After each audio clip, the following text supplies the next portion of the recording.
மித்ரா உள்ள என்ன சத்தம்? மாமாதாமா. தெரிஞ்சிருச்சா? உங்க எல்லாருக்கும் தெரிஞ்சிருச்சா? கண்ணு தெரியாம நானே தடி கூட்டி விழுந்த. தெரிஞ்சிட்டான் தெரிஞ்சிட்டான். காஞ்சனா இதை வாங்க நானே வேஷம் போட்டு வந்தேன்.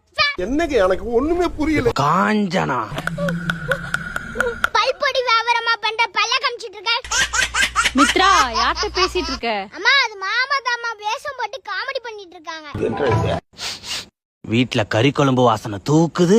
யார் வச்சது? எங்க அம்மா தான் வச்சாங்க. இந்த காலத்துல எந்த பொண்ணுமா வீட்ல வேலை பாக்குது? உண்மைய சொல்லு. அப்பா தான் வச்சாரு. குழம்புல 4 நல்லிரும்பு, 7 ஈரலு, கொஞ்சோண்டு கொழுப்பு. கொதிக்குமே. காஞ்சனா வந்த மாதிரி தெரியலையே. காலையில கறி கொடுத்து பாய் வந்த மாதிரி தெரியுது. காஞ்சனா அந்த ஃபேனை கொஞ்சம் போட. ஃபேனா? சரி, ஃபேனை தலைகீழ சுத்த விட்டாதான் பயப்படுவா போல. ஏன் இப்படி பண்ண மித்ரா? பேக்கி கரண்ட் அடிக்குமா அடிக்காதா பார்த்தேன். அடிக்குது.